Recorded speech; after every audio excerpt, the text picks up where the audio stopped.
And today we're going to get to continue our series on work that restores. We're thinking about how we can do justly and love mercy in and through our everyday work. And we've had a great past 2 weeks diving into that with some guest speakers, and I would encourage you to go back and listen to those if you didn't have a chance.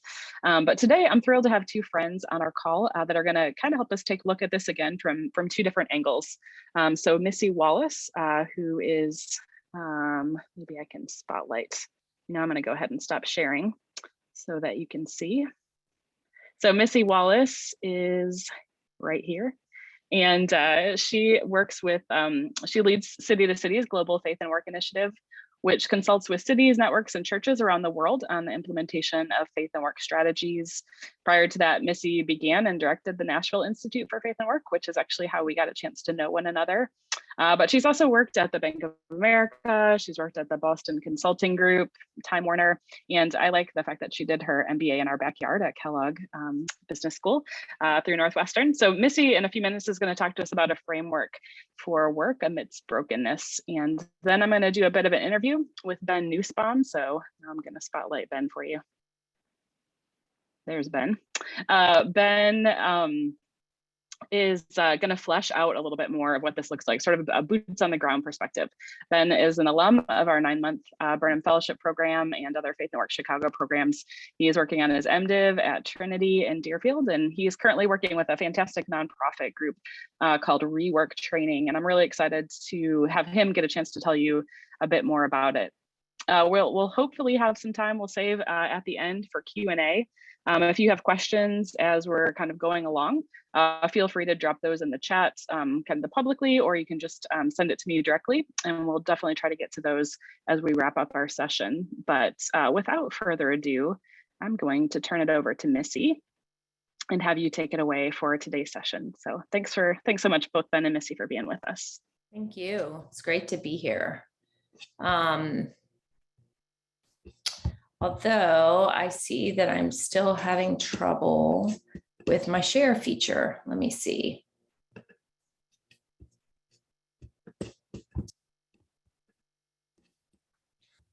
Melissa, it's not allowing me to share for some reason. It comes up as kind of a desktop. So if you don't mind sharing, that would be great. I think I can do that. Give me 1 second here.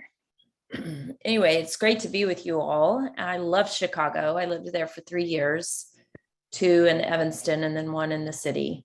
And I'm wondering if your weather has turned yet. I only see one of you in sweaters. So ours, I am sitting in Nashville today, and ours has not quite turned yet. And so if you'll advance to the first slide, Melissa, what I want to talk about is faith and work amidst brokenness. And I thought it would be a good place to start of all the truncated versions people have of faith and work, because I think part of the reason people have a truncated view is that, of course, they haven't been perhaps properly discipled about faith and work in their church contexts, but also because maybe their denomination or their church upbringing focuses on one type of brokenness more than the other. And also, I woke up sick today, so I'm going to keep sipping water to try to keep my voice.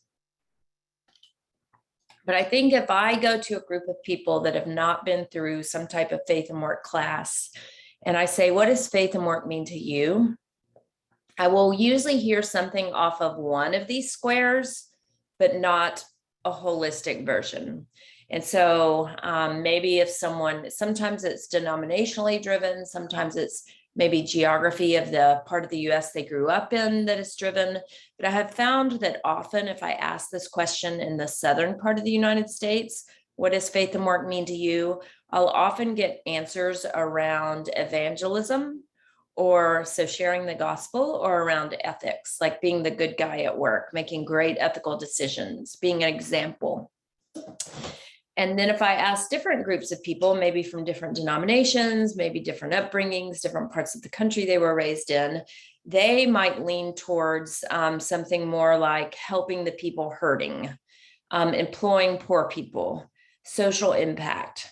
And then another type kind of strain of answers I'll get have to do with kind of personal relationship with God.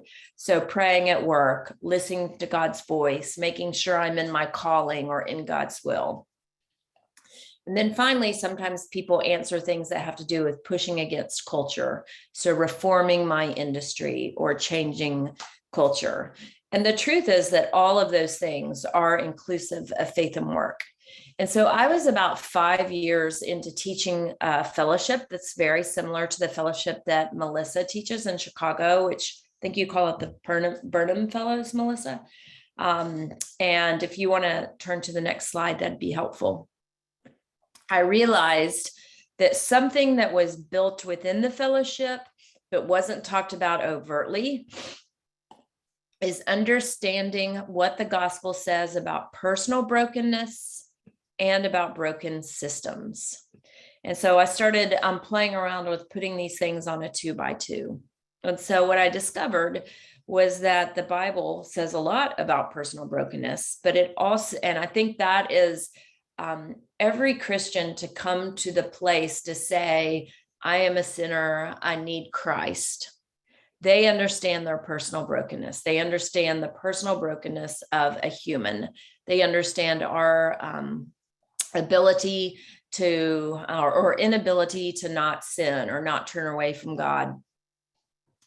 Not everybody has a great awareness of understanding that the fall impacts systems as well. And so I think an easy example that I can sometimes give is if anybody has been in the hospital recently or had someone in the hospital, you can see that even if every single person that you interact with at the hospital experience acts perfectly, the system can still sometimes go awry. And it doesn't have to do with the people's behaviors. It has to do with the fact that the person charging the money, the person paying for the money, paying for the charges, and the person receiving the care are not all aligned. And so we have a three-party system. We have the insurance companies, we have the healthcare delivery companies, and we have the individuals. And when they are not all aligned, the system itself, even if every single person acts with perfection, can cause problems. And so that would be an example of a broken system. I think that of recent, there's been a great increase in understanding of racism being a broken system. I think that we can come up with all kinds of broken systems, and each of your industries have broken systems. So there are things that are not aligned properly that create kind of sinful, broken outcomes, even if the people act perfect. And so what I realized was that to truly understand the whole of faith and work is helpful to have a high awareness of personal brokenness and a high awareness of broken systems. And so I thought I would walk us through this 2x2 and show what happens or how you tend to engage faith and work if your awareness is higher on one than the other. So let's go to the next slide, Melissa. So if you have a very high awareness of your personal brokenness and the personal brokenness of others, and maybe a very low awareness or low interest in broken systems, your faith and work disposition or propensity will likely be towards ethics and evangelism, because you see that you're broken. And now that you are in Christ, you are being sanctified, and you want so badly to be of, that new behavior that comes out of the Holy Spirit. And so you will be doubling down on trying hard to represent yourself well, do the right thing, be honest, have integrity. And then at the same time, because you understand the brokenness of others and you understand saving grace, you will be motivated towards sharing the gospel to others, helping them see that they're broken. But you may not be as focused on pushing against culture or pushing against broken systems in your place of work. So if you go to the next slide, Melissa. Likewise, if you have a very low understanding of personal brokenness, but a very high understanding of broken systems. So you definitely see broken systems all over the place. You see how the school systems are set up to be broken and hurt some people in some ways. You see how the healthcare system has some brokenness. You see how investment banking has, even though it's got some creational goodness of redistributing resources to those who don't have it and bringing structure into buying and selling companies, you see that it has some greed built into the system that sometimes creates inequitable outcomes or inequitable access. So if you have a high awareness of broken systems, maybe a high awareness of racial injustice, a high awareness of some gender brokenness, you will be very interested in having social impact focus. And so you will want to be a teacher and change the school system. You will want to push against racial injustice. And sometimes that can have the effect of feeling that it's all on you, that you are the savior of the broken system, that you are the one that has to do it. And when that starts to happen, it reduces your ability to perhaps see your brokenness or perhaps the brokenness of some people in the system, even though they are not the creator of the system. And so it leads to an overemphasis on just pushing against the system without an understanding of the imago Dei, et cetera, and the personal brokenness. So if you go to the next slide, if you have a low awareness of both, you probably are a nominal Christian, because I think it's hard to sit in the truths of Christianity and have a low awareness of both. And chances are that leads to you having a self-focus. So anything that you're doing that may look like faith-based, if you have a low awareness of both, is probably set yourself up for improvement for your self-based. So you're being nice so that you can be a better person or so that you can get a promotion. You're trying to fix something that's broken so it makes you look better, or so that you can have the company advance and your career can advance. And so people who have a low awareness of both of them tend to be self-focused or perhaps a nominal Christian. So it's not that they're not doing good things, it's just that the focus or the outcome of them tends to be more on self. And so I would opine that having a high awareness of broken systems and a high awareness of personal brokenness is where we really can unleash the fullness of the gospel and the fullness of faith and work. So if you could please advance the slide, Melissa. And so that is where we get into being able to fully embrace all that faith and work has to offer. And so we could talk about the Great Commission, which is Matthew 28, 19, and 20, which is go out and create disciples. We can talk about the Great Commandment, which is love God and love others. We can talk about the Great Requirement, which Melissa had on the slide about loving mercy and justice that we find in Micah. And we can see the cultural mandate unleashed, which is the go out and create flourishing, be fruitful and multiply, create flourishing, take dominion over, call it good. And so I would love to show you what happens if you take one too far than the other, and then also give you a couple of examples where I've seen someone who's totally embracing both be able to unleash all of these simultaneously. So let's go to the next slide. So what ends up being missing if you only focus on one?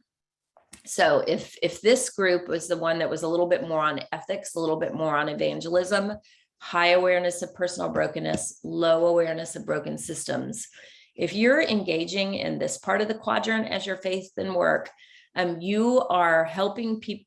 That what's missing is experiencing the fullness of the gospel and explaining the pains from systemic problems. And so what you're sharing with people is this saving grace, but you're not able to explain the impact, while the impact on this world can feel so superficial to those suffering. So if someone is being, let's talk about the delivery workers for Amazon during the height of the pandemic lockdown. We read articles about how they were getting together for poor treatment, and they were having to work 20-hour shifts and weren't being paid well and weren't being paid overtime, right? So when somebody in that environment is coming and sharing the gospel with them and telling them that they can have new heaven and new earth when they get to heaven, and there's this saving grace, it still doesn't explain to them through the lens of theology, well, why am I getting oppressed and treated so poorly at work? And when you help them understand high personal brokenness and high system brokenness, that's all part of the biblical story, and we're in the already but not yet, it allows them to understand why the world can still have so much suffering. Likewise, if you're down here in the bottom right, so you have someone that's just working their tail off, they're just striving to push against broken systems, and they're so incredible. They're warriors for underdogs, but sometimes humility is missing in the messenger. And then when things are pushed, why? So we're seeing a lot of Christians push on, how can CRT be true, right? They're pushing against some whys behind some of this work in this bottom quadrant. And if the person does not have a high understanding of system brokenness and personal, and a high understanding of personal brokenness, they have a hard time grounding it in the Imago Dei and all. They have a hard time grounding it in scripture. So it gets grounded in kind of striving. Down here, what's missing is in the bottom left is the motivation to care for others. And the motivation to care for others can start to fall apart because the self usually wins out. And so then let's look at some examples in the high. If you want to go to the next slide.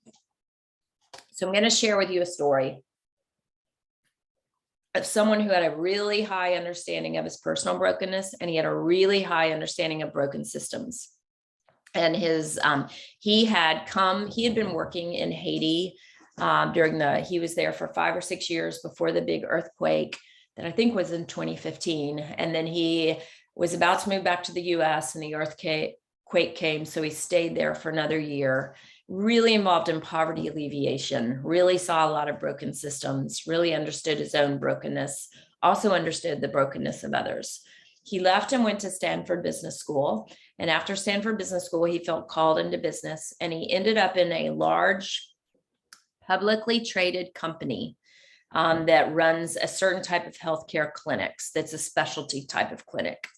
And so when he ended up in our Faith and Work Intensive, he was about a year into his work. He was a middle manager, and he's feeling very discouraged that he should be back working in poverty relief, because in this publicly traded, profit-driven company, he had no ability to do poverty relief. He had no ability to really have an impact. And then the Holy Spirit really convicted him one night. He looked at the clinics that he managed. He managed a whole hundreds of clinics in one portion of the country. And he started looking at absentee rates because he was trying to understand why they were having a hard time keeping some of them staffed. And when you're not staffed, you're not making money, you're not going to meet your goals, you're going to take a stock hit, not to mention not caring for the patient well. And he was feeling both sets of pressures. And when he started looking at the absentee rates, he realized something significant. He realized that minimum wage workers had unexpected absences that were 3, 4, 5 times as long as higher paid professionals in the organization. And he's got curious about what's going on there. And what he found out, I'm going to make a long story quite short, but what he found out was that there were systems at play that if a minimum wage worker had an unexpected issue, like a car breaking down or a sick child, the system was set up where they could not get back to work as fast as if my car broke down. So if my car broke down, I'm calling AAA, they're going to replace my battery, or I'm taking Uber and I'm going to be to work in 3 hours. If someone at the minimum wage levels cars break down, they don't have AAA. They don't have another car to get to work. They don't have the cash back up to take an Uber to work. And in my city, to get across town on a bus may take up to 3 hours. And so to go through all the shenanigans to get to the payday loan, to get an advance, to be able to then go buy your battery, to then find someone in your apartment complex to change your battery for you, it ended up being a 2-3 day absence instead of a 3-hour absence for the example of a car not functioning. And so he really started working on this, and he was trying to unleash cash on their balance sheet to help people with emergency minimum wage workers, or what he deemed calling the working poor in his organization. So people working full time, but unable to meet the standard day-to-day expenses in life. He started working on a project to unleash cash on the balance sheet to reduce those absences by reducing their emergencies. And that project went on for quite a while due to a number of, there needed to be a third party involved. There were some legal issues, on and on. But while he was trying to get that approved, the human resources director of the entire company found out about it and went to another meeting. And someone in our other meeting said, "Did you prove to the head of people management that our lowest wage workers are poor?" And he said, "Maybe. Why?" And she said, "Because that person, that head of HR, just approved for us to pay for the nursing tuition for anyone who wants to go to nursing school at night so that they can move up in the organization, that will pay for 100% of their tuition." And she formerly had been against that. And she said she had been convinced now that minimum wage workers didn't have any margin to contribute to their own tuition at all, and that it would never be motivating to give them this access by only paying for part of their tuition. And so the story carries on. They're still trying to get the emergency help in place. But meanwhile, all these things have happened, right? So first of all, now minimum wage workers can get higher education and move up in the company with the company fully paying for their tuition. So I would say that's an element of the cultural mandate. Go out and create flourishing by looking for some broken systems. Second of all, at least 3, maybe 4, maybe 10 people in various ways. I know the HR director was an atheist, and asked him what motivated him. So he was able to share what motivated him to work on this project, that it was really his faith, that it was really the image of God in these workers, that it was really this system that someone could be working full time, yet not have an ability to solve a problem like a broken car battery. He was able to fulfill the great commandment. He's looking for those and loving them well, trying to remove obstacles for them. And he's able to fulfill the great requirement. So love mercy and do justice. And so here, by just being present and seeing one problem and being curious about that one problem, he was able to unleash all these things. He was able to naturally evangelize, naturally create flourishing, naturally create some mercy and justice opportunity for the underdog. And people noticed and said, what is it? What's motivating you? So I'll stop there. But I think my summary is that really helping people understanding broken systems and broken individuals is the key to helping unlock mercy and justice in the workplace. Missy, thank you. Let's see, I'm not sharing my video because my connection isn't great, but I'll just talk from behind my picture here. But no, thank you so much for sharing that that grid. I think it's really insightful in seeing how maybe we might have a piece of what it is that the Lord's calling us to in and through our daily work. But there might be pieces missing or things that that maybe we haven't thought about, or we haven't thought about how our work relates to it. So yeah, so I really appreciate giving that perspective. I want to invite questions. I'm gonna share my screen again, but maybe I'm going to give you guys a minute just to be thinking about what questions you might have. So please do feel free to submit questions in the chat, either to me or you can just put them publicly in the chat, and we'll get back to them. So want to have you ruminating on the things that Missy was just talking about. while we take it to another interview and have Ben share with us a bit about, yeah, I love the story that you shared, Missy, of the guy in, yeah, in the industry that he was in and what that looked like. And I think as we were considering this session, I thought about Ben and just what I have learned from him in the work that he's doing currently, and was just making a lot of connections as I thought about what it looks like to kind of see brokenness in systems and to really work towards addressing that. And so Ben, I would love if you would just share maybe a bit. The organization you work for is called Rework Training. Is that the best way to say it? I think I've just been saying rework, but there's the training part of it, which supports minority communities with free professional development. And I would love to just have you unpack that a little bit more. Could you tell us about Rework? Maybe tell us about why you're a part of it. Yeah, can you all hear me okay? Perfect, okay, great. Well, Missy's paradigm, I think, was really relevant, especially the bit about broken systems.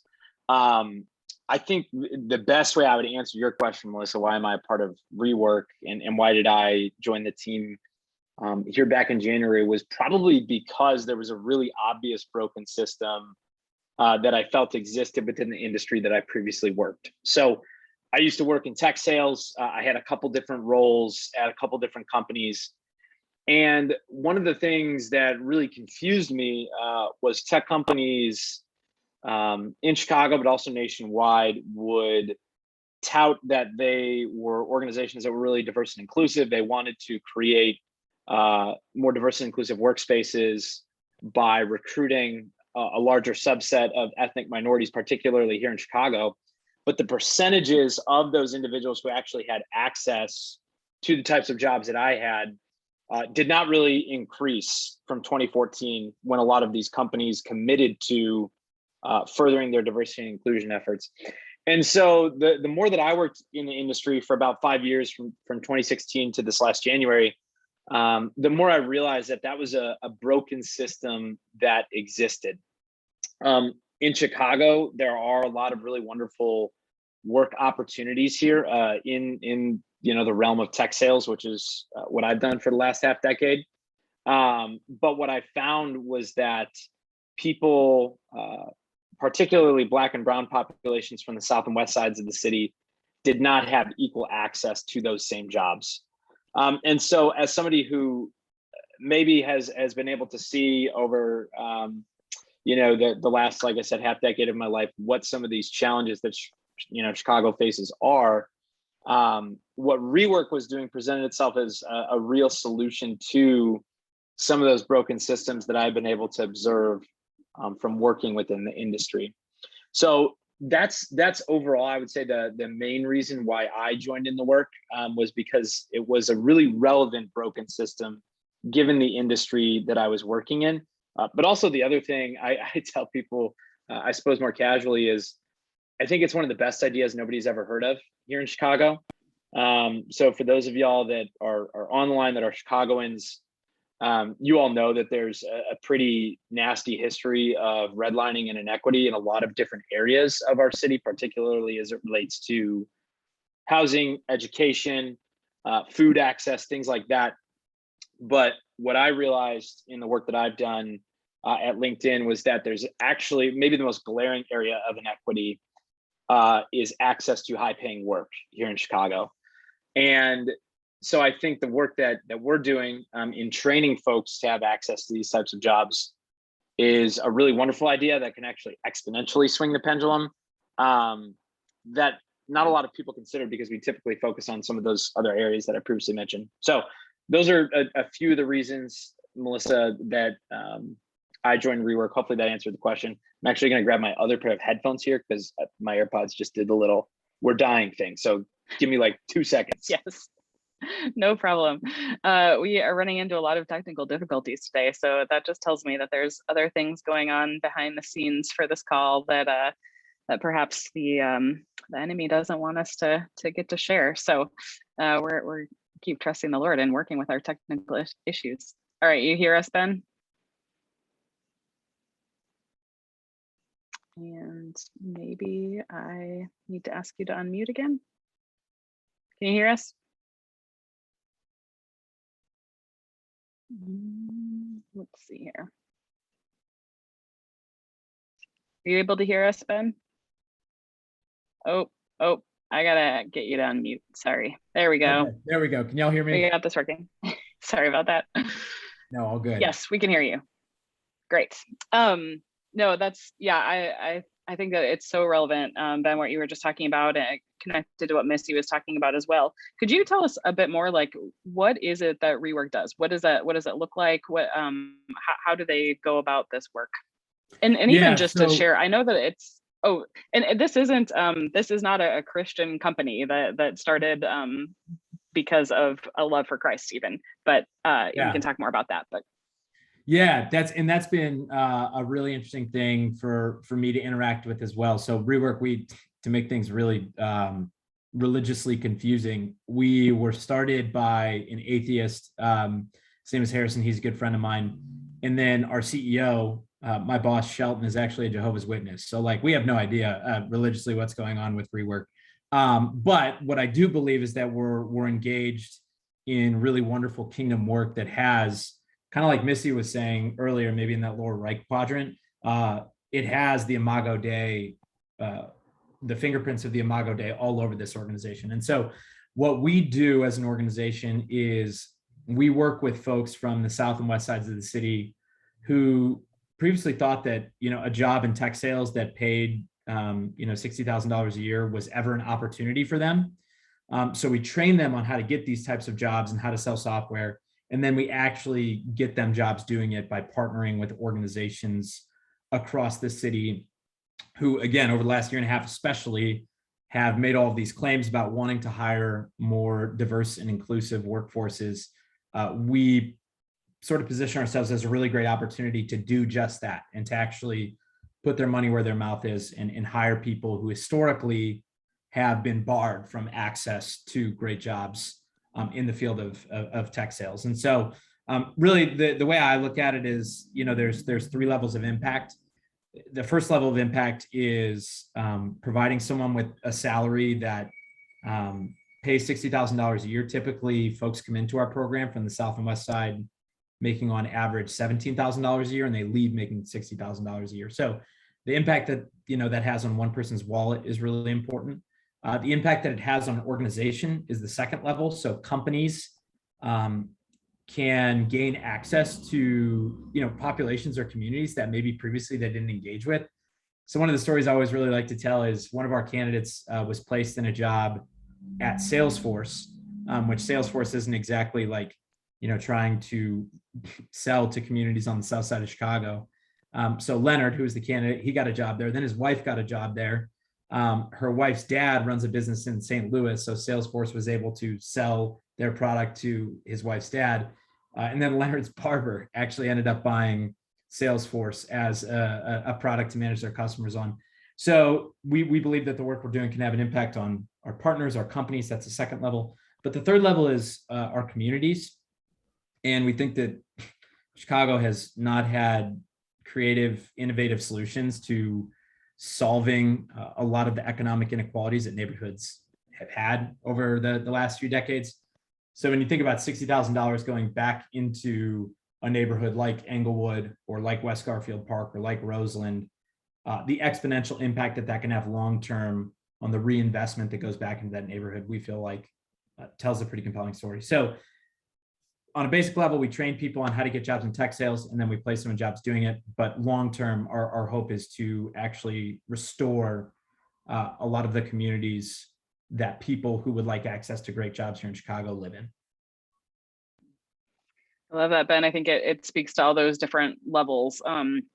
Even that we were talking about sort of that individual personal level, as I know you interact with individuals, even as you were talking about interacting with your coworkers who are coming from different faith backgrounds about why you do it. But then there's also a vision toward even greater impact in good and flourishing and restoration that you're looking at in individual lives and families, as well as a community.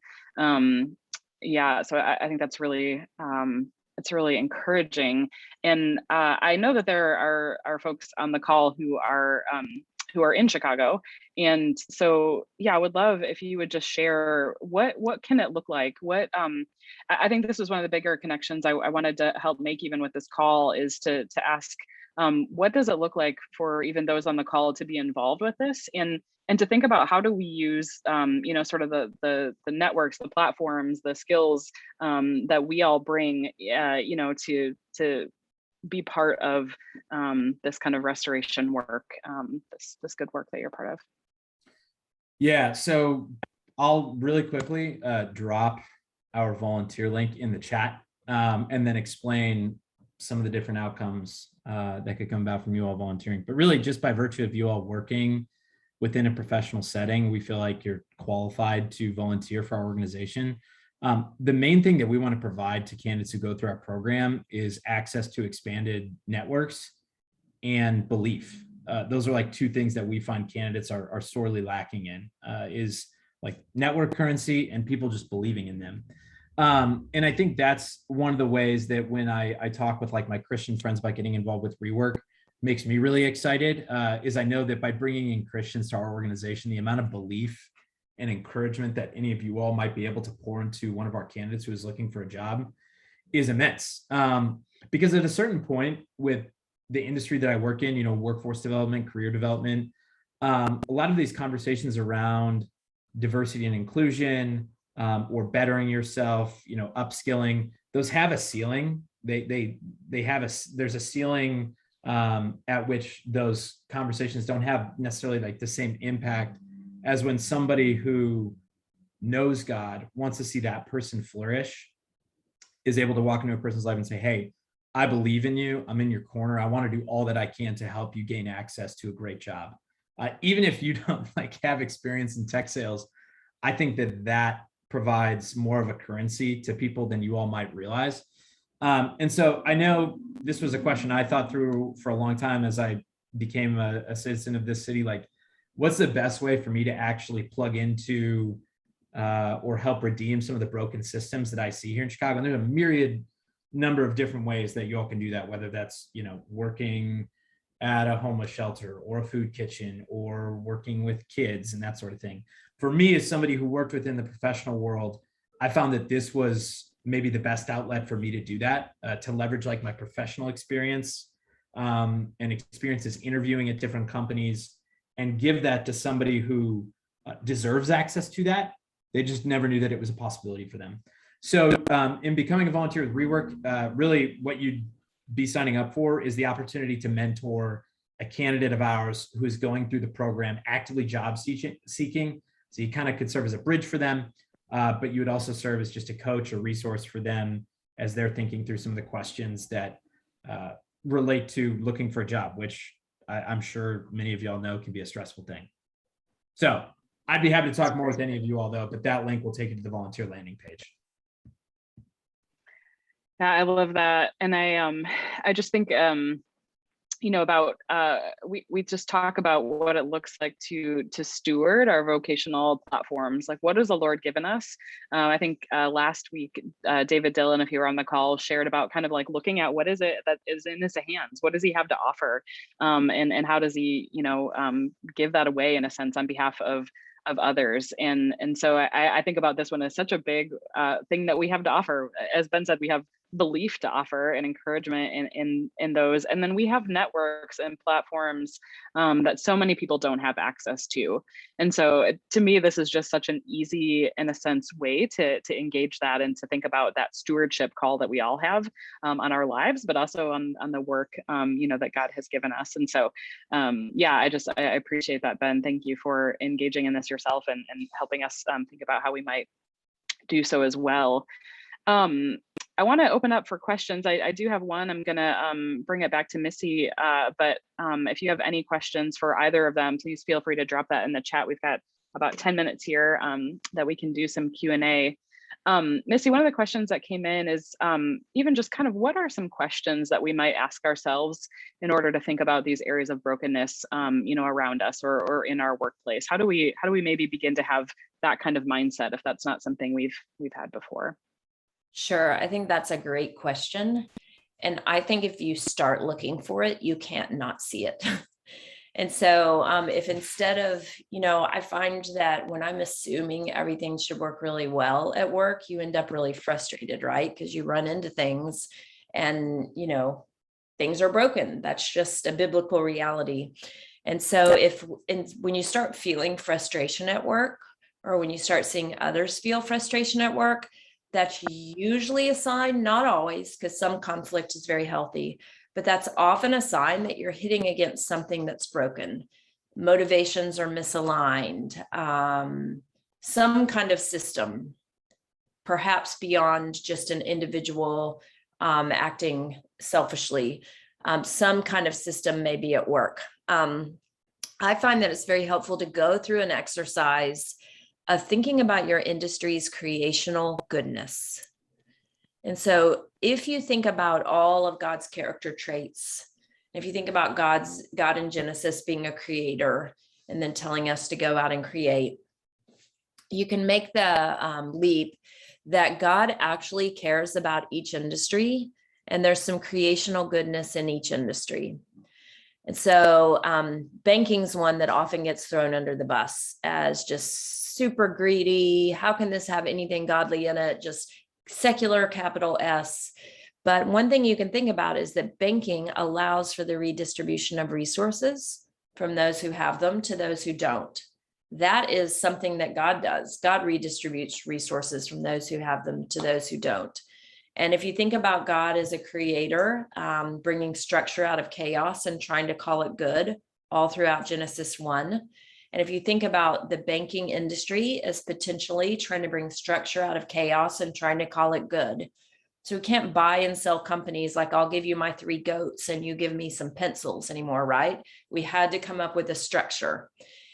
And so we created a structure and it's evolved into the banking industry. Yet the banking industry is broken, right? So government keeps getting involved and putting regulations on it to try. And what's really happening is that they're trying to address broken motivations. And so sometimes if you look at the creational goodness, it helps you contrast. Okay, well, why isn't it working? Okay, well, a bank can't exist to just redistribute resources for free. So there has to be some kind of structure. Okay, there has to be some kind of payment mechanism. Okay, the payments seem, one of the big gripes about the banking industry is that the payments seem unequitable, that the value created and the value realized perhaps seem unequitable. Well, the bank would say, oh, but we're taking on more risk. So that's why it has to be inequitable. And so then you can start to think about, well, what's broken? What's broken in the risk relationship, the payment relationship? Who has access to the banking? Who doesn't have access to the banking? That can start to help you unwind where something broken is. But that's huge, right? That's looking at your whole industry's brokenness. I encourage people to just start right where they are. Why is the scheduling mechanism not working for whose due dates are what in your staff meeting? Why is that not working? Is that not working because the communication isn't early enough? Is that not working because the right people aren't buying into the communication, right? So you can start on a very microcosm level of looking for broken things and pushing against them. And that's like the light that we get to bring. That's so good and so helpful. I think it's so easy to just kind of go about our daily work and honestly to think about, what's working or not working for me. And if that's all we're focused on, sure, that hopefully drives us to the Lord and engages our faith. And, it is part of that paradigm that you're sharing. But what is another level to sort of look beyond ourselves and to ask those same questions of just as you said, what's not working for others, what's not working, for the person next to me, what things are set up that maybe make it easier for me as as a white person in my industry than for a minority brother or sister. I think those can really maybe change our engagement even with the Lord about our work. So I appreciate that. Yeah. Let's see. Any other questions coming in? I would love if, I think Missy put it in the chat, but oh, Ben, maybe do you have a, I'm gonna ask you to unmute if you have a comment to make. But even, yeah, are there things that you're thinking of right now, sort of in terms of systemically things that are broken in your industry? If you feel comfortable dropping in the chat, I think it's helpful to just kind of brainstorm a little bit with one another. I think I saw someone in corporate real estate. I know corporate real estate gets a lot of criticism of what's broken. So I'd be interested to hear, Linda, what your thoughts are on that, and then what can be God's creational goodness in that. I don't want to put you on the spot, but if you've had a chance to think about it. I don't think everybody has the opportunity to unmute. So if you want to drop that in the chat, feel free. I can unmute you, Linda. I don't want to put you on the spot if you don't have anything to off the top of your head, but. Correct. I am kind of on the spot, but what jumped into my mind right now was real quickly when you said the brokenness was just that the pandemic has really like caused everybody to stop working in offices. And so now there's like an, all this space that we don't know whether we're using it or not, or whether we will or not. So that's not the type of brokenness that you're talking about, but that's what jumped into my mind. No, that's absolutely, that's a episodic brokenness. So maybe that's not a chronic broken system, but now we do have a bit of a broken system in that we have all this bricks and mortar and office spaces all over the place. And it's unclear if people are ever going to go back to work again. So yes, I would say that's a great example, Linda. Thank you. I totally put you on the spot. And so thank you for just answering with your knee jerk. Sometimes our knee jerks are very indicative of what's broken because we're living it, we're feeling it, we're seeing it. And so what's creationally good about commercial real estate is that it allows community to be formed. It allows trust to be built. It allows people to sit in one spot together and create goods and services together, to distribute goods and services, to create flourishing, to do the cultural mandate. And so if the pandemic has made it where now people can no longer sit together, it's creating some trust erosion. It's creating a economic kind of mismatch. And so that's a great example. I'll jump in with a quick thought as well. I think naming some of these things. So I just saw Hannah Call's message in the chat about the retail industry and a lot of the really tangible inequities there. And I think, or injustices rather there.